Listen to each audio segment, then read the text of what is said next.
sadly, this topic is not as math heavy as the last one.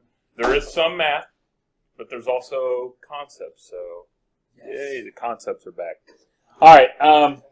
Also, the first part of this is material that we've already talked about earlier on in the year, but it's a good refresher. We will have a quiz on Friday, but sadly there's no math on that. But we will have a review worksheet. I can't remember which day. Maybe it's on Thursday. Yeah, Thursday. So we'll discuss that as we get closer to it. But today we're going to talk about solutions, mixtures, pure substances, all those fun things that I believe we've already talked about. And then we're going to do some dissociation reactions, which is a little precursor to our ionic equations, which we'll talk about tomorrow. I think I did put a periodic table in the notes. I hope I did. Good. So some of you were like, why don't you put periodic tables? So I remembered this time. All right, so classification of matter. We've already talked about what a solution and a mixture are. So this is an example of a mixture where, again, you have your dirt, water, and so we have our mixture here. If I were to shake this up, would this look the same, say, a week from now? In other words, shake that up. Will that look the same a week from now? No, actually all that dirt will settle and it'll look like it did before I shook it up. However, if I had a solution, and let's say that this is the way it looked before I shook it up, if it looks this way and all the particles are evenly dispersed throughout, and I don't have to put any mechanical force into it or do anything to it, and everything stays evenly dispersed, that is a solution. But this example right here is a mixture because it won't look the same. I have to actually do this to make it evenly dispersed throughout. And then, actually, technically, it's not even that at that point. So a mixture means that things are not evenly dispersed throughout and that they will settle and they will change. Air, again, is an example of a solution because the oxygen, no matter where you go in this room, the percent is the same, and we don't have to do anything to get it that way. A pure substance, is it possible if I had, say, a block? I see these at the Avon Kroger. I haven't seen one here in Plainfield, which tells us that we're very sophisticated. It's a block of sodium chloride. They call it a salt lick. Oh, I've seen those at Sam's Club. Okay, Sam's Club, but not here in Plainfield. So it's just a big old block of sodium chloride. Is that a pure substance? In other words, does it only have sodium chloride? Yeah.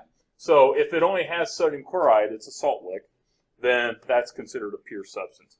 If I said that this was nothing but pure gold, okay, would that be a pure substance? Yeah.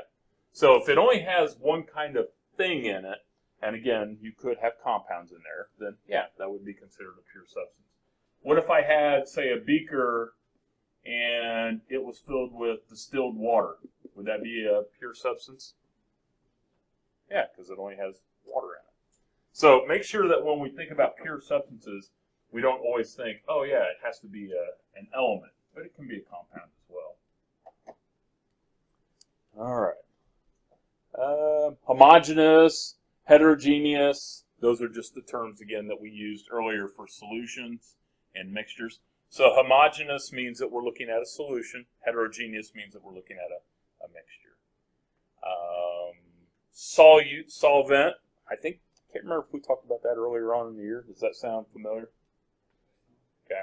So solvent does the dissolving. Like, for example, if I had, say, a beaker, with some water, and then I had some salt here. See, I take that salt, drop it into the water, what's going to happen? Yeah, the salt will dissolve. It'll actually dissolve, then dissociate. So when we talk about who's doing the dissolving, the solvent does the dissolving.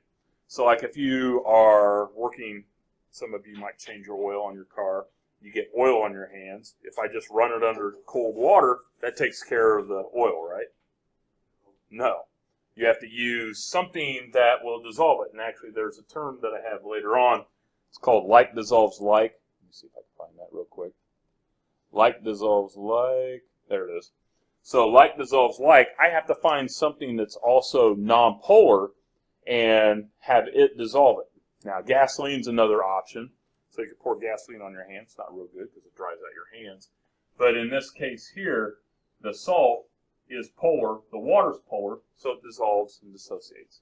So like dissolves like. Okay. There's also another term I think we may have used, but you may not remember it. It's called miscible. Doggone it. I'm out of whack here.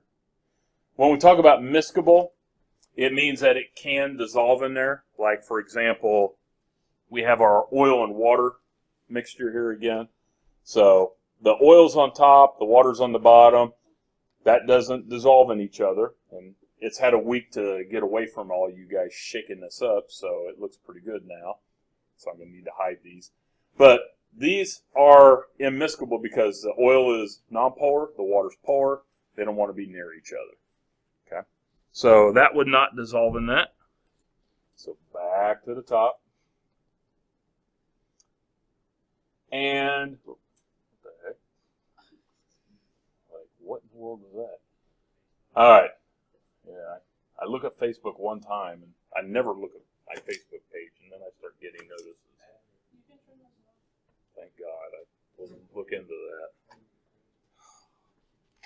All right, so when we talk about solvation, this is dealing with how water actually attacks an ionic compound and rips those ions off. And this is like one of the homework questions that you'll have tonight. When you look at a water molecule, and let me blow this guy up a little bit. Okay. When you look at a water molecule, the red component here is your oxygen. The blue represents the hydrogens. And you'll notice that there's a partial negative charge on the right side and a partial positive charge on the left side. The reason being is because oxygen has what charge when in water? -2. Good. And then each hydrogen has a +1 charge. So if I have two +1 charges on this side, that gives me a positive charge on this side of the water molecule. Since this has a -2 charge, that gives me a negative charge. So when we look at a water molecule, the nice thing is the water molecule attacks ionic compounds in a very specific way, in that it wants to go after, if I'm negative, I want to go after positive ions. If I'm positive, I want to go after negative ions. So when I look at this next diagram here, when we place the substance in water, okay, so here's our sodium chloride. When I place that in water, what's happening is the water molecules orient themselves in a particular way. So notice that the red is the oxygen, the blue is the hydrogen. That chlorine with the -1 charge, notice how the hydrogens are actually attached to the negative part, or the negative ion. Where if you're looking at the positively charged ion, that the oxygen that has a -2 charge or negative charge attaches itself to the positive end. So what happens is you've got this ion, we place it in the water, and then as we place it into the water actually starts to rip these guys off based on how it positions itself around. So, and the reason why I put this on here is because that's actually a past AP exam question. It says, and you'll see it in part of your homework, I think it's D, 1D. But if I place this in, the question wants you to draw how the water attaches itself and rips that ion away. Now, let me ask you this. If, for whatever reason, all this water were to evaporate, okay, the water evaporates and leaves, what do you think is going to happen to all these ions?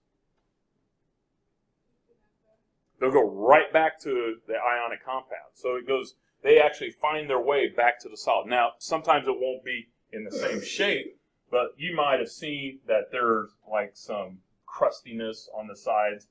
Does anybody have like a shower at home and that there's like this white stuff on the sides of the shower if you don't clean it every week? Yeah, that's what's happening, is because in our drinking water, we have some chlorine ions, we have some other things. Some of us actually soften our water.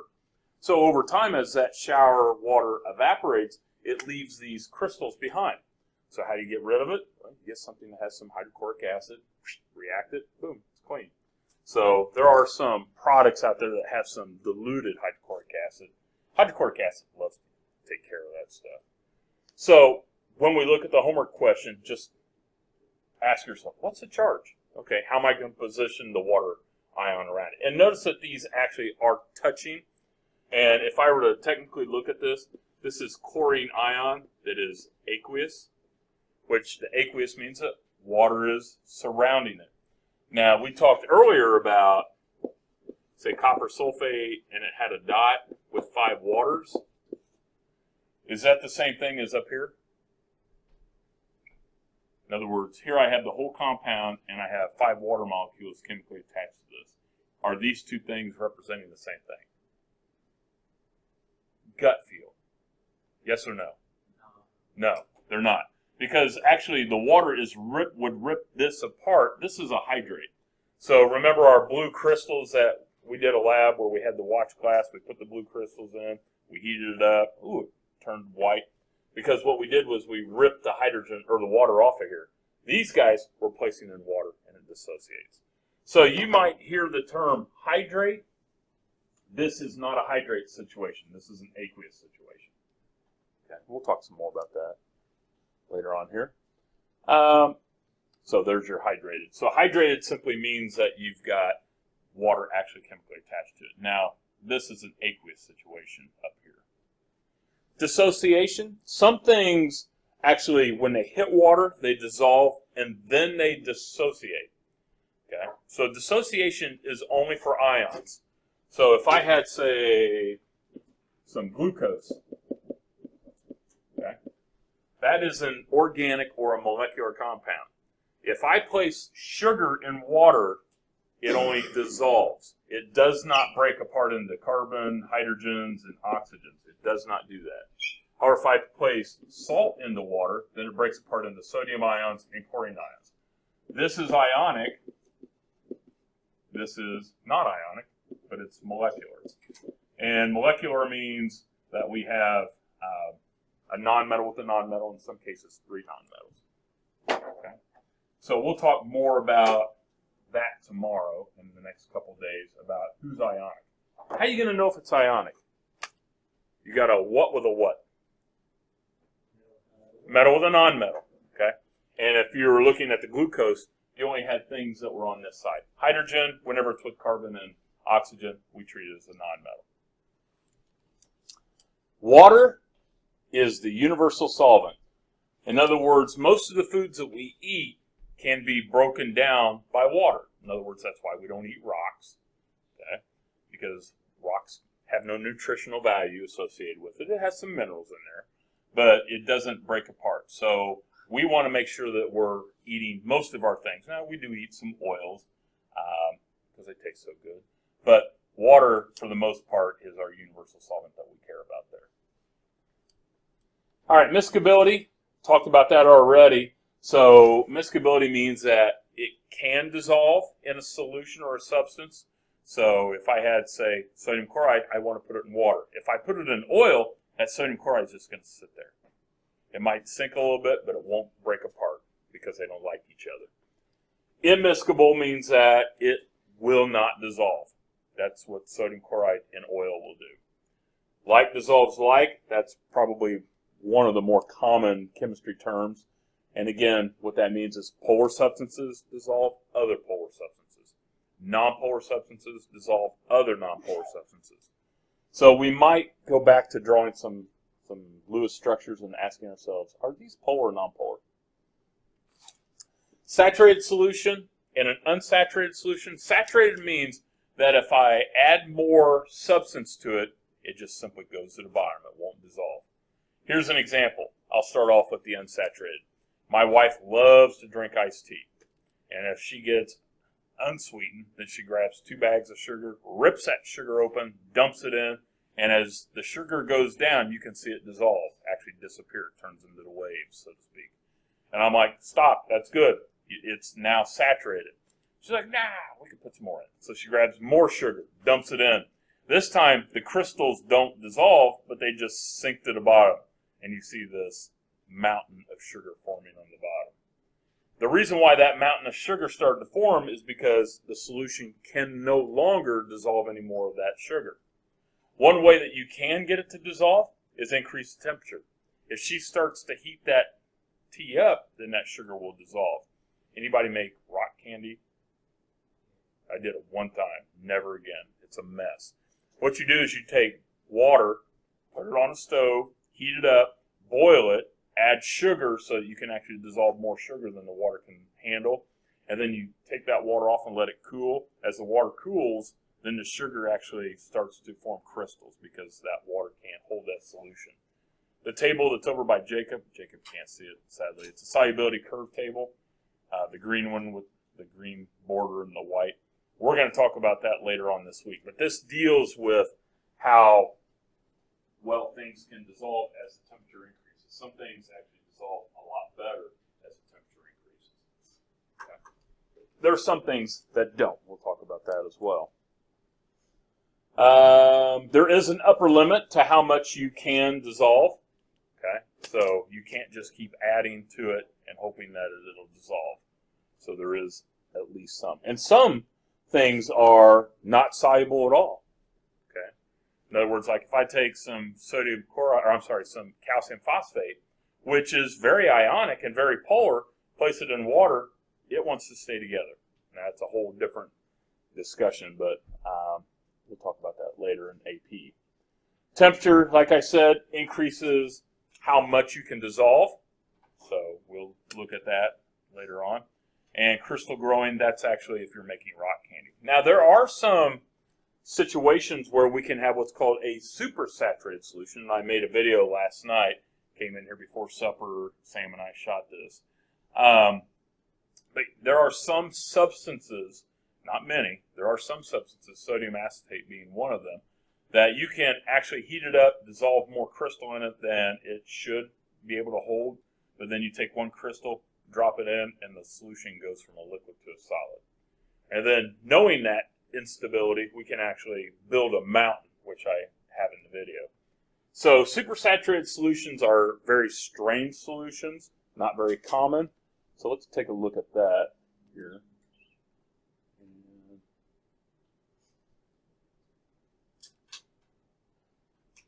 Okay, so, all right. So last night when I was in here, let me describe what's happening. Okay, so looking at this solution here, I just added some crystals. You can start to see it cloud up on top here, or in this area here. But as we go on, you can start to see that the liquid changes into a solid. Kind of looks like it's freezing. See the spikes going down? Okay, so that liquid is now turning into a solid. You can see the liquid also changing. So now that's a solid. Okay, I've got a different view here. So drop some more crystals in. And you can see a couple up there, one down here. You can see as the spikes go out.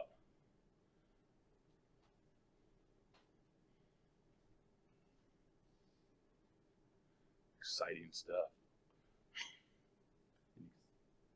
Zoom in. Okay, so, and then there's another thing that you can do. You can add some crystals to a watch glass, and a couple crystals there. And then I just pour the liquid, and you'll notice that the liquid, that sodium acetate is a liquid, and then as I pour it, I can actually cause it to turn into a solid.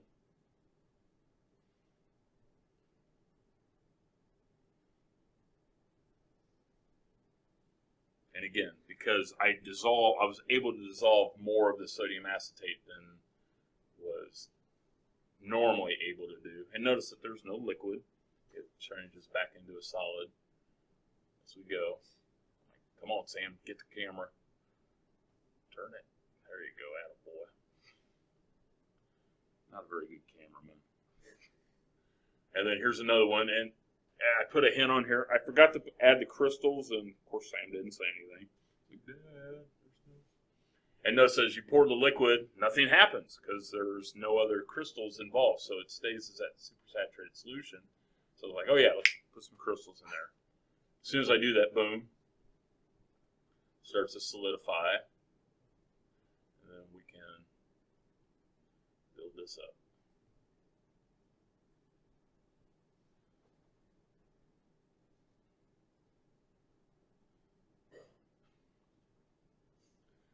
Just keeps growing.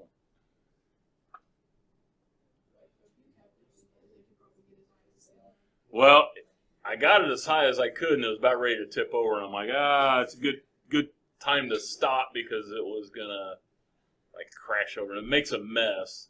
Even though it's a solid, it's still kind of a gelatinousy solid. Like, Sam, is it still in the picture? Oh yeah, here we go. Let's keep going.